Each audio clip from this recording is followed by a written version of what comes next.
Sekarang kita bertanya, apakah formula Trinitarian itu koheren dengan Injil Matius sebagai sebuah karya sastra yang utuh? Jadi, kita memperlakukan Injil Matius sebagai sebuah teks yang memiliki struktur, tema, dan logika internal. Tepat sekali. Pendekatan ini disebut narrative criticism atau kritik naratif. Kita menganalisis Injil Matius bukan hanya sebagai kumpulan tradisi yang diedit bersama, tapi sebagai narasi yang dikonstruksi dengan sengaja oleh penulisnya untuk menyampaikan pesan teologis tertentu. Dan pertanyaannya, apakah formula Trinitarian di Matius 28:19 cocok dengan konstruksi naratif itu? Itulah yang akan kita uji. Dan jawabannya, berdasarkan analisis yang akan kita lakukan, adalah tidak.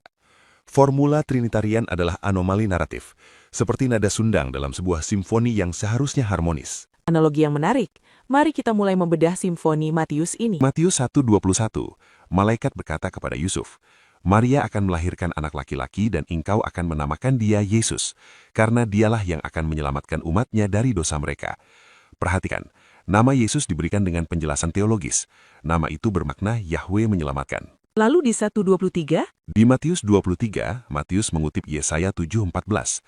Anak darah itu akan mengandung dan melahirkan seorang anak laki-laki, dan mereka akan menamai dia Immanuel, yang berarti Allah menyertai kita. lagi-lagi fokus pada nama dan maknanya. Jadi, narasi kelahiran sangat menekankan nama Yesus dan signifikansinya.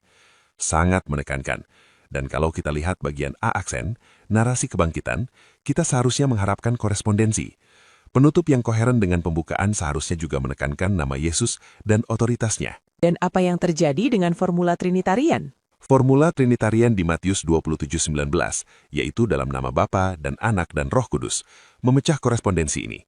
Tiba-tiba, di bagian penutup, fokus bergeser dari nama Yesus ke formula triadik yang menyebut 3 entitas. Jadi ada gangguan simetri. Ada gangguan serius. David Koop dalam bukunya Matthew's Emmanuel, Divine Presence and People of God in the First Gospel, tahun 1996, menunjukkan bahwa tema Immanuel atau Allah menyertai kita yang dibuka di Matius 23:1 seharusnya ditutup dengan klimaks di Matius 28:20, yaitu Aku menyertai kamu senantiasa sampai kepada akhir zaman. Dan memang ada inklusi itu. Matius 23:1, Allah menyertai kita, dan Matius 28:20, Aku menyertai kamu senantiasa. Persis. Ini inklusio yang indah, pembukaan dan penutup yang saling menggemakan. Tapi formula Trinitarian di ayat 19 mengganggu inklusi ini.